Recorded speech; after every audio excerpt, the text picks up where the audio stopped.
Assalamualaikum warahmatullahi wabarakatuh. Perkenalkan, nama saya Pina Alpionita. Saya manajemen 20D, NIM 20208156. Di sini saya akan menjelaskan pasar modal syariah atau saham sesuai syariah. Pasar modal didefinisikan sebagai pasar berbagai instrumen keuangan, sekuritas, jangka panjang yang diperjualbelikan baik dalam bentuk hutang maupun modal sendiri, tidak diterbitkan oleh pemerintahan publik maupun perusahaan swasta. Manfaat pasar modal: sumber pembiayaan jangka panjang bagi dunia usaha, wahana investasi yang beragam bagi investor sehingga memungkinkan untuk melakukan verifikasi, lending indikator bagi perkembangan perekonomian suatu negara, penyebaran kepemilikan perusahaan sampai lapisan masyarakat menengah, menciptakan iklan berusaha yang sehat, serta mendorong pemanfaatan manajemen profesional. Pasar modal syariah yaitu menerapkan prinsip-prinsip syariah dalam kegiatan transaksi ekonomi dan terbebas dari hal-hal yang dilarang seperti riba, gharar, dan masyir. Instrumen investasi pada dasar modal syariah mencakup saham memenuhi kriteria syariah dan obligasi atau medium term note syariah sukuk. Saham sesuai syariah. Yang pertama, pasar saham dalam syariah adalah campuran dari pembiayaan mudharabah dan musyarakah. Tidak ada hak istimewa pada pendapatan, tidak mengakui preference stock. Jenis usaha emiten tidak bertentangan dengan syariah. Emiten berada dalam kondisi yang layak menurut syariah, tidak ditransaksikan secara terlarang, melalui proses investasi yang prudent termasuk diadakannya screening closing atau atas pendapatan. Jenis usaha tidak sesuai syariah mengacu pada fatwa DSN MUI nomor 20 lapangan pada usaha perjudian dan permainan yang tergolong judi atau perdagangan yang dilarang, usaha lembaga keuangan konvensional ribawi termasuk perbankan, asuransi komersional, usaha yang memproduksi, mendistribusi serta memperdagangkan makanan dan minuman haram, usaha yang memproduksi, mendistribusi dan atau menyediakan barang-barang atau jasa yang merusak moral dan bersifat mudarat. Kondisi emiten yang layak memenuhi syariah. Yang pertama, ada hasil usaha tidak mengandung unsur riba dan tidak bersifat zalim. Produk atau jasa yang dihasilkan tidak haram. Memberikan informasi yang transparan serta tepat waktu sehingga menghindari kondisi gharar. Resiko usaha yang wajar dan memenuhi ketentuan, misalnya rasio hutang atau kewajiban kepada modal dan rasio piutang sebagai pendapatan. Manajemen yang islami, tidak spekulatif, menghormati HAM dan menjaga lingkungan hidup. Jenis transaksi yang dilarang. Dilarang melakukan transaksi yang riba, masyir, dan tindakan spekulatif yang di dalamnya mengandung unsur gharar.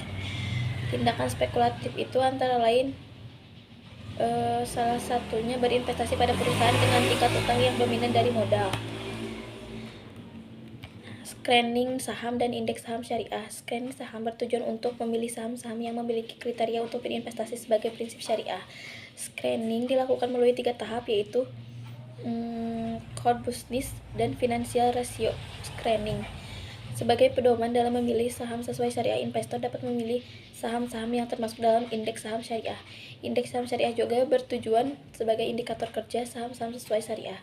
Selain menggunakan indeks, investor juga dapat menggunakan daftar efek syariah yang dikeluarkan oleh otoritas pasar modal. Jakarta Islamic Index.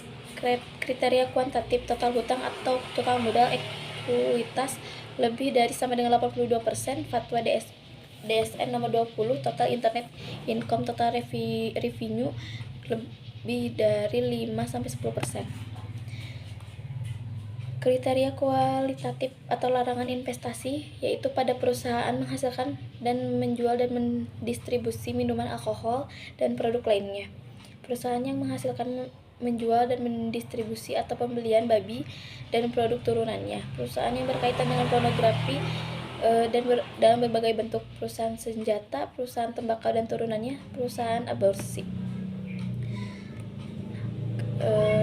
Kriteria kualitatif larangan investasi pada saham perusahaan dengan dagang dan bisnis utama pada sektor. Yang pertama, perbankan konvensional dan perusahaan terkait alkohol, tembakau, perjudian, industri persenjataan, asuransi jiwa konvensional, peternakan, pengemasan, pemrosesan, penjualan babi, serta usaha yang bersentuhan dengan sektor larangan di atas. menghindari bertransaksi pada saham-saham yang ditransaksikan secara binary atau penawaran palsu, cornering, day trading, margin trading, deviatif, short selling, dan intraday trading. Day trading sebenarnya bukan bentuk investasi. Biasanya day trader memonitor bursa, membeli dan menjual saham berdasarkan fluktuasi harga harian. Karena itulah jumlah akademis dan ulama syariah menganggap praktik ini sangat dekat dengan perjudian sehingga terlarang. Short selling, transaksi ini melibatkan risiko besar yang hampir tidak dimiliki batas atas. Selain itu, dari sudut pandang syariah, seorang tidak boleh menjual apa yang dimiliki. Purifikasi saham. Purifikasi dilakukan atas keuntungan yang diperoleh dari dividen dan capital gain. Purifikasi atas dividen dapat dilakukan dengan memaksimalkan satu porsi dari individu yang besarnya setara dengan persenan pendapatan nol halal bunga dari total pendapatan. Sebagai ulama menganggap purifikasi terhadap capital gain tidak perlu dilakukan dengan alasan sulitnya menentukan secara spesifikasi besaran capital gain yang diperoleh sebagai akibat dan penerimaan non-syariah atau bunga, di samping kecilnya pengaruh penerimaan ini terhadap penciptaan aset. Sebagai ulama lagi menganggap purifikasi terhadap capital gain perlu dilakukan dengan cara yang sama dengan purifikasi dividen. Mungkin itu yang dapat saya jelaskan. Terima kasih.